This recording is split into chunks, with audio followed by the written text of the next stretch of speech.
Mchio mtata ambelelo ameloka itana. Nimeona kila kitu, na sio leo mpaka kesho usingeweza kupata mtoto hata wa dawa. Mshukuru Mungu umekuja kwa mganga Dibelenga.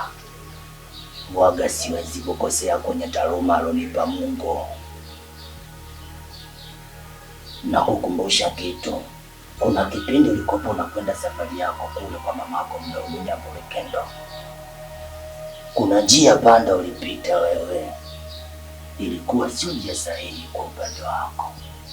Watoto wa Mpanyoko walikuwa wamewekewa bomu, kwa bahati mbaya wewe ukaivaga, na ndio maana nikualimu hicho kizazi. Nitakupa dawa na kuomba usikose masharti hata kidogo, utapata mtoto.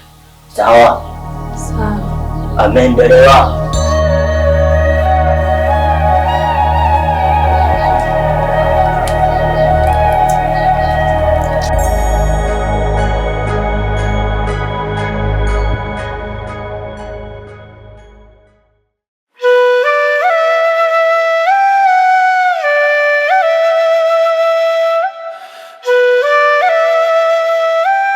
Assalamu alaikum warahmatullahi wabarakatuh. Wa alaikum salamu warahmatullahi wabarakatuh. Leo nilikuwa nataka niwape kisa cha Saidina Ali, inlazi za Mwenyezi Mungu ziwe juu yake. Saidina Ali alikuwa ni swahaba wa Mtume Muhammad sallallahu alaihi wasallam, ambaye alifanikiwa kumuoa binti yake Mtume Muhammad sallallahu alaihi wasallam. Kuna siku Saidina Ali alikuwa katika mfungo, na kipindi hicho kilikuwa ni kipindi cha njaa kijijini kwao. Wakati wakiwa katika hali hiyo ya njaa, alitokea mtu mmoja alionekanika na shida sana, na moja kwa moja alifikia nyumbani kwa Saidina Ali na alimwelezea matatizo yake. Akamwambia ya kwamba ana shida ya chakula apate kula yeye na familia yake. Wakati huo Saidina Ali nyumbani kwake alikuwa na komamanga moja tu. Saidina Ali alimwambia mkewe akachukue lile komamanga moja na mpatie yule mtu. Baada ya yule mtu kuondoka, mkewe Saidina Ali alimfuata mumewe na kumuuliza, "Kwa nini umempatia ile komamanga moja ambalo tulitegemea kufuturu mimi, wewe pamoja na watoto?" Saidina Ali akamjibu, "Mwenyezi Mungu atatupatia zaidi ya lile komamanga moja." Basi wakiwa katika yale mazungumzo, upande wa mtume wetu Muhammad sallallahu alaihi wasallam alikuwa katika mizunguko yake na alifanikiwa kupata makomamanga 30. Akapita mtu ambaye anaelekea kwa Saidina Ali, akampatia makomamanga 10 ampeleke Saidina Ali na 10 ya kwake mwenyewe. Yule mtu wakati uko njiani alitoa komamanga moja kwenye mfuko wa Saidina Ali na kuweka kwenye mfuko wake. Alipofika kwa Saidina Ali alimpatia yeye makomamanga 9. Saidina Ali aliyakataa na kumwambia, "Huu si mzigo wangu." Yule mtu kwa sura ya aibu akachukua ile makomamanga 11 na kumpatia Saidina Ali. Baada ya kuondoka, mkewe Saidina Ali alimuuliza mmewe, "Kwa nini uliyakataa ile makomamanga 9 na ukayakubali haya 11?" Saidina Ali alimjibu ya kwamba Mwenyezi Mungu anasema, ukitoa kimoja anakuongezea 10. Kwa maana hiyo ule mzigo ulikuwa si wangu, mzigo sahihi ni huu hapa. Na hiko ndo kilikuwa kisa cha Saidina Ali, radhi za Mwenyezi Mungu ziwe juu yake. Asa kama angemnyima angepataje na matunda? Mtume Muhammad sallallahu alaihi wasallam anasema, ukitoa kwa imani utapata kwa imani, na ukitoa kwa mashaka utapata kwa mashaka. Pia ukitoa kwa shari basi utapata kwa shari. Mimi nimekuelewa. Ina maana Saidina Ali alitoa kwa moyo akiamini maneno ya Mwenyezi Mungu Subhanahu wa Ta'ala. Atakayotoa moja hupata 10. Haswa. Na hiyo sio tu kwa maswahaba, bali kwa umma mzima. Mtume wetu Muhammad sallallahu alaihi wasallam tunatakiwa tutoe sadaka kutoka kwa moyo wetu mmoja.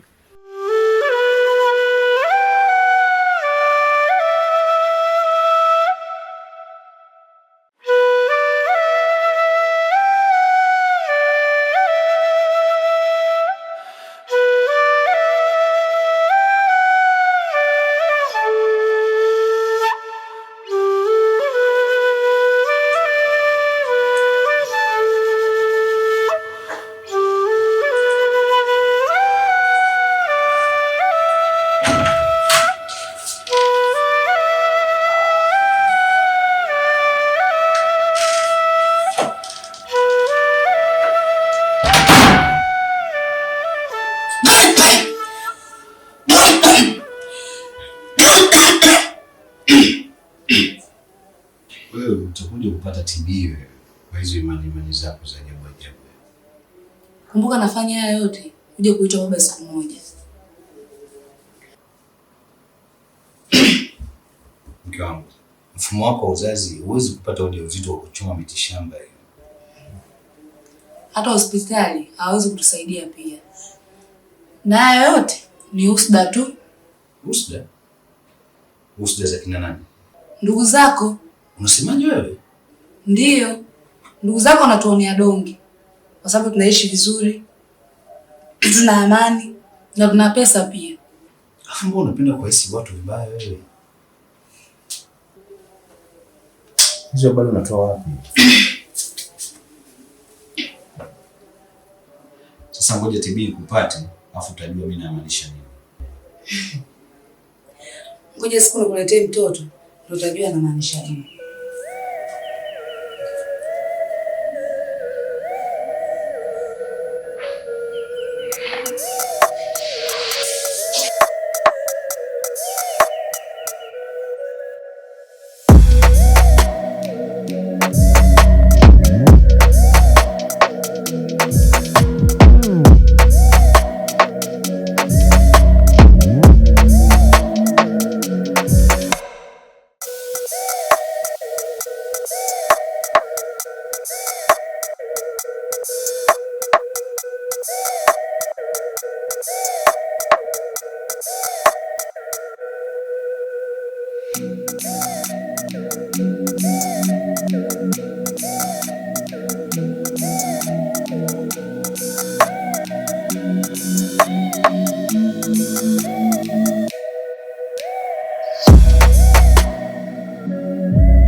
Kwa hiyo wewe jana kilichokufanya utoke kwako uende kinaisha kumwambia mimi natembea na mwanaume wake kisa nini? Kwa sababu ya umalaya wako. Kwa hiyo mimi malaya si ndio? Ndio maana yake unatembea na shemeji yako. Kwa hiyo mimi ndo nishatembea naye.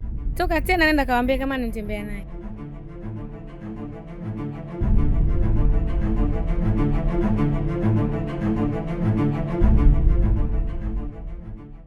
Jamani, Kwa hiyo ulikuwa unatakaje? mnagombana nini? Basi nisikizeni mimi kwanza. Hampaswi kugombana. Katika haya maisha kuna pande mbili, duniani na akhera, na yote na muhimu kwa binadamu. Akhera ina muhimu wake na dunia pia ina muhimu wake. Kwa ajili ya dunia yetu na akhera yetu, Mwenyezi Mungu katika tuingeni sahihi katika maisha yetu, na kitu ambacho kitampeleka mtu peponi ni ucha Mungu na tabia nzuri. Sasa kwa nini mnagombana? Ni kweli lakini hatupaswi kugombana. Pia kugombana pasi sababu ni dhambi. Endeleeni kuchota maji, msigombane.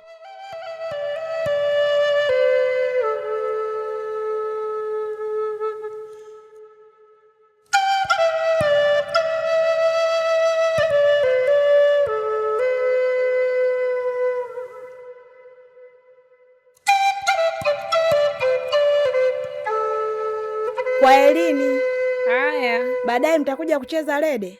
Nitakuja, nisipokuja nitakuja kushangilia. Haya, poa.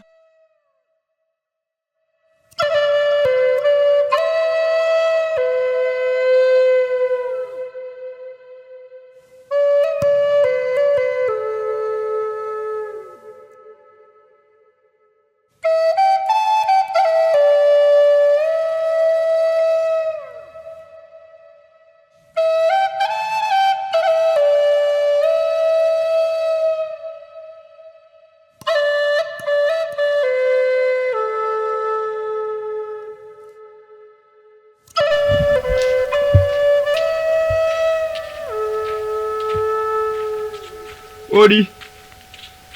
Odi. Karibu. Asante. Karibu. Tuko huku. Sawa. Karibu ndugu yangu. Karibu.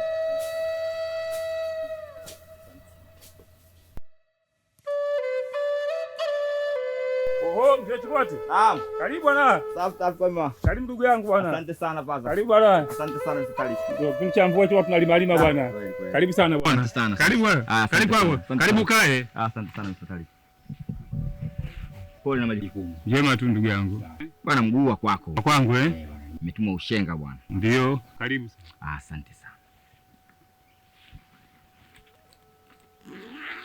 Bwana nimetumwa ushenga. Ndio. Leta barua hii. Ndio. Huyu bwana Sheikh Adamu bwana. Sheikh Adamu huyu? Hata kwanza familia kwetu. Hata nashukuru mke wangu barua ile. Sasa Mr. Taliki bwana. Ndio. Mimi bwana nakwambia wewe bwana. Ndio. Mungu afanye wepesi, majibu yangu yarudi. Haina shida ndugu yangu. Basi jambo la heri. Asante bwana. Karibu sana bwana. Nikusingize kidogo? Pumzika bwana. Mama. Haya, karibu. Karibu sana. Haya bwana, karibu bwana.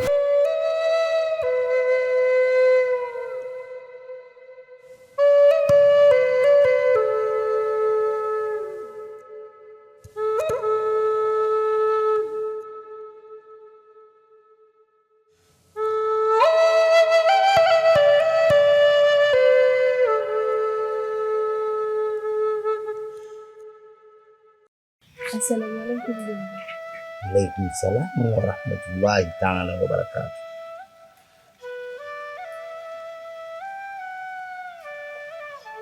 Aisha,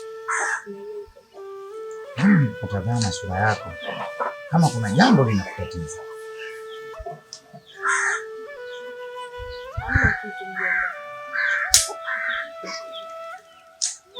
Aisha, mimi mkubwa, alafu mimi ni mjomba wako. Kama kuna jambo wewe niambie tu.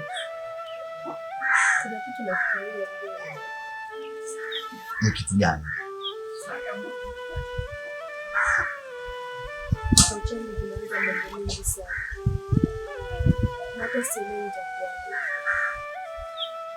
Naweza kuniambia?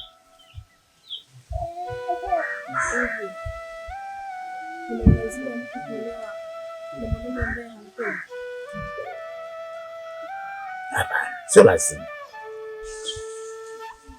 Lazima mpendane na ndoa ndio inapokuwa ndoa mzuri.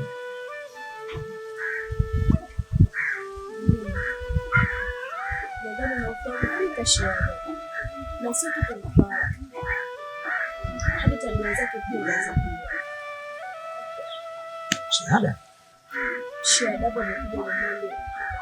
Amekuja kumtolea pesa. Shahada mimi namtambua. Alafu mimi ni mwanafunzi wangu. Nimemfundisha mimi yule.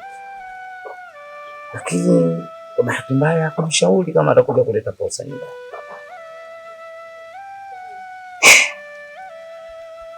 Sawa. Lakini Mwenyezi Mungu anazungumza. Tafuteni msaada kwa kuswali au kwa kusubiri. Mwenyezi Mungu atakuwa pamoja nawe.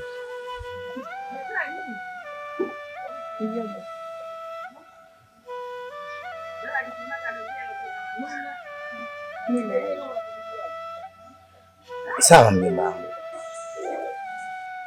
Allah akusimamie. Sababu jambo lote linalotokea Mwenyezi Mungu yeye ndiye anapanga. na Mwenyezi Mungu yeye ndo anakupa wewe mitihani. Kwa hiyo lazima ili uishinde hii mitihani ufanye ibada, uswali sana, umuombe Allah wako, atakusaidia.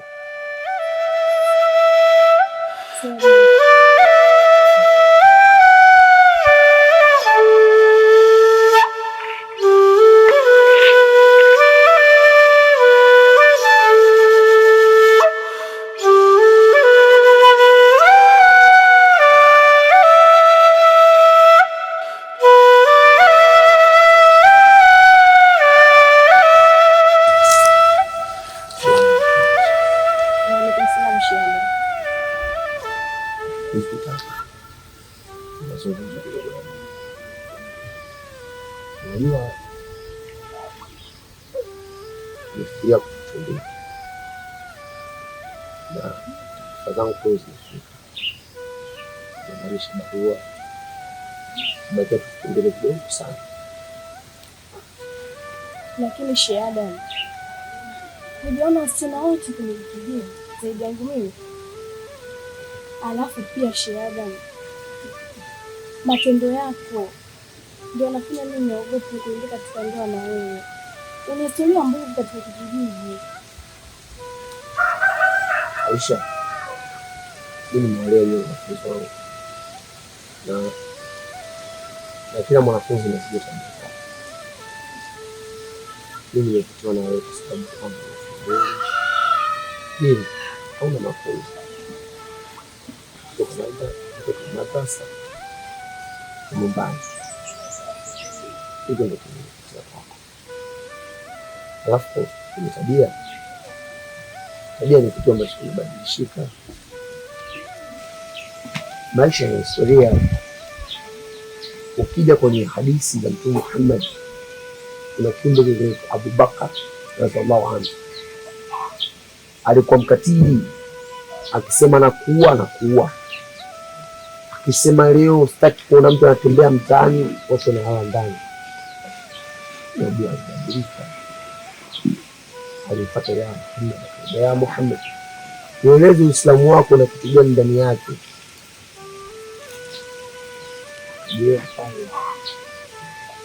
Kieleza Uislamu unataka nini na Uislamu ni upi. Hakuwa alibadilika. Hata mimi kukuambia wewe, naamini imani yangu itarudi kuwa imani kubwa. Shiaba, ndoa ni jambo la heri, na kwako wewe siwezi nikakataa au nikakubali. Mimi nitarejea kwa Mola wangu na nitamlilia yeye. Yeye anataka nipe majibu sahihi, kama wewe ni mume bora au la, na ndoa ipite au la. Yeye ndio majibu yangu yote. Kwa hiyo siwezi kukujibu chochote hapa isipokuwa Allah subhanahu wa ta'ala anatakayejibu.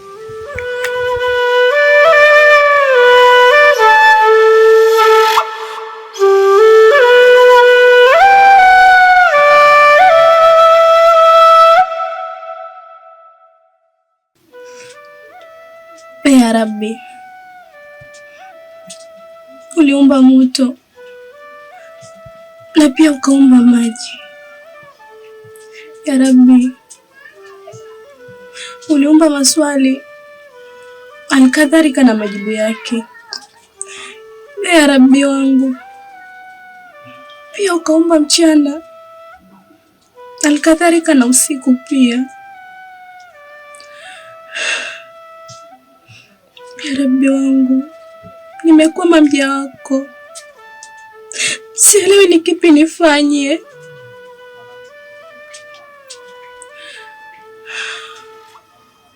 Ya Rabbi, nimekuja mbele zako, unipe majibu ya maswali yangu. Iwapo kama Sheikh Adam ni mume sahihi kwangu, na kama si sahihi, asifanikiwe hata kugusa mkono wangu. Sijui nifanye nini.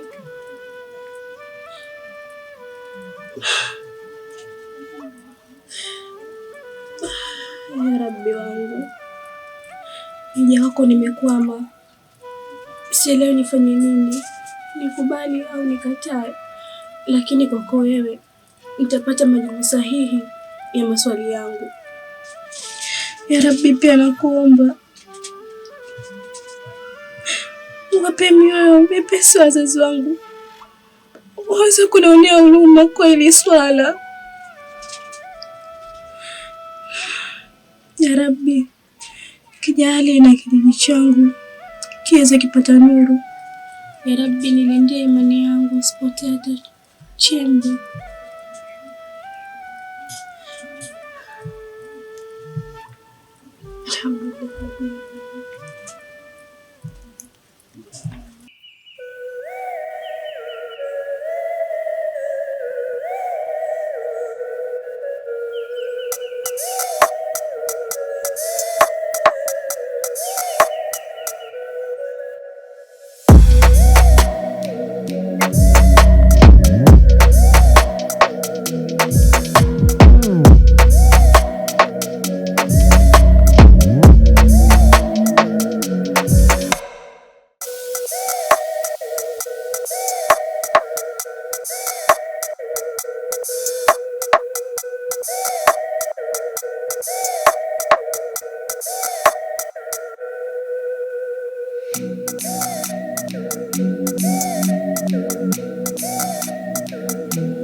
Ndio mume wangu, sijapika. Sina na kazi ya kuosha vyombo.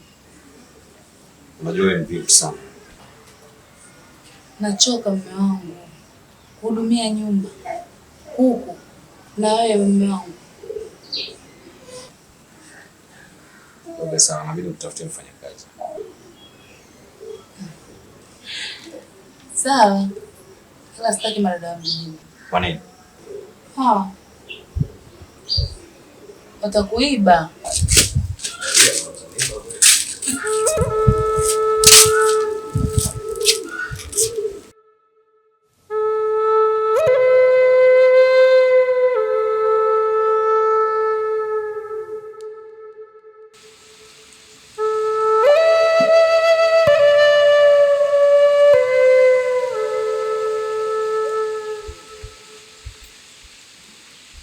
Alaikum salam wa rahmatullahi taala wa barakatuh.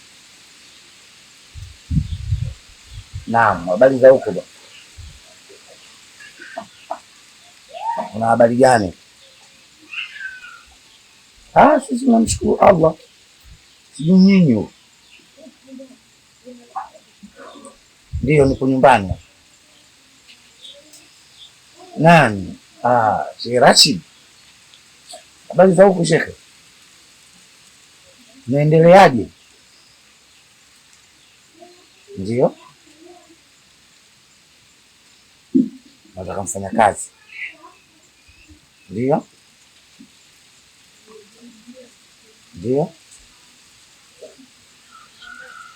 Basi sawa, mimi nimekuelewa. Ngoja nikutafutie alafu nikupe majibu. Ndio. Unamlipaje sasa? Ndio. Ndio. Basi sawa, wala usiwe na wasiwasi. Muombe Allah tu tuwe wazima, basi kila kitu kitakuwa sawa. Nimekuelewa shekhe wangu. Basi niachie mimi, inshallah.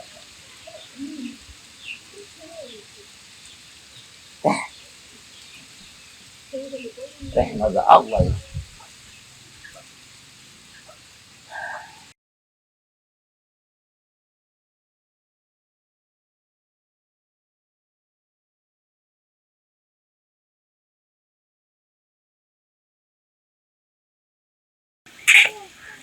Mjomba, unakumbuka mara mwisho tulizungumza kitu gani?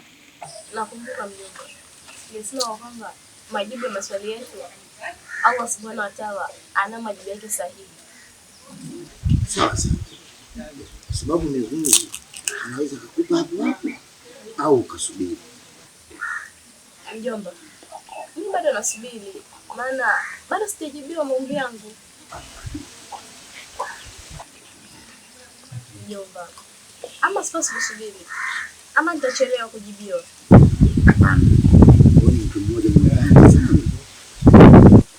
Kwa nini mjomba anasema hivi? Jibu yako mimi ninayo. Mjomba, ni yapi hayo? Nilipigiwa simu na mwanangu anatafuta mfanyakazi.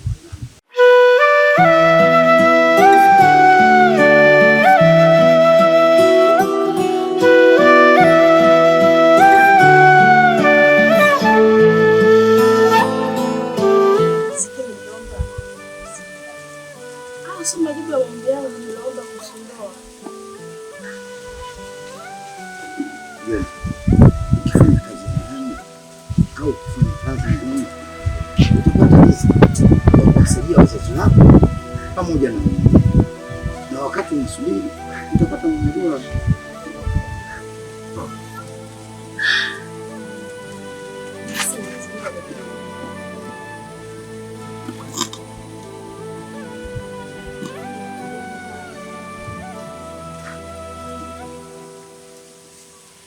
Sidhani kama baba na mama watakubali kusudi.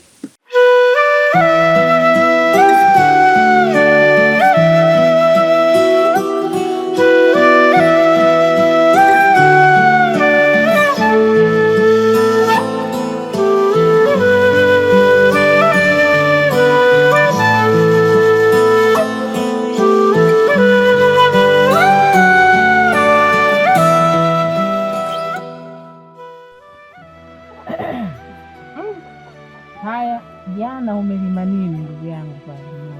Jana nilienda kuangalia mpira mke wangu. Kumbe mpira utatuachana njaa. Hapana, mechi ya jana labda nikaangalia kwa kibandari jana. Kuna mechi kali jana. Mpira utatuletea balaa. Oh, bwana shemeji karibu. Salamu alaykum. Wa alaykum assalam. Karibu shemeji. Habari za hapo? Jema vipi hali shemeji? Karibu shemeji yangu. Jambo acha. Ndio shemeji. Haya, habari nyumbani kwenu? Salama, kuna habari gani? Tupo. Tukapa tunakula story na mke wangu hapa tumetulia. Ndio. Nimekuja kuwatembelea mara moja. Lakini nina jambo kidogo. Ndio bwana shemeji. Kuhusu binti yetu Aisha. Nimepokea simu kutoka Dar es Salaam kwa yule binamu yangu. Anataka mfanya kazi. Kuna mimi kule na mtoto wa dada yangu. Kula hii riziki nimpe yeye. Kwa hiyo mzazi, kama utaridhia, basi tumwe na huyo ili akafanye kazi Dar es Salaam. Mashaallah. Alhamdulillahi rabbil alamin. Mwenyezi Mungu mkubwa. Shemeji. Habari gani tena hivi unaleta? Ni vipi shemeji? Aisha ni mchumba wa mtu na ameshachumbiwa. Na tushampa matumaini, vigumu kumgailisha mtu ambaye tushamwaahidi.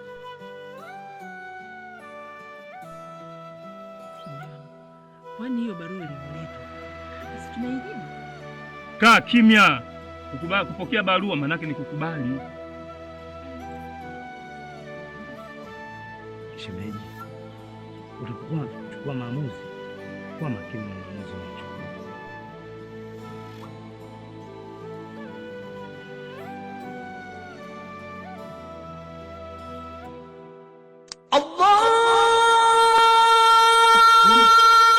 Shemeji, mimi naenda masjidi. Sawa shemeji. Karibu sana bwana shemeji. Asante. Karibu sana. Dada, mimi nakwenda. Haya, asante kaka. Haya. Haya, salimia.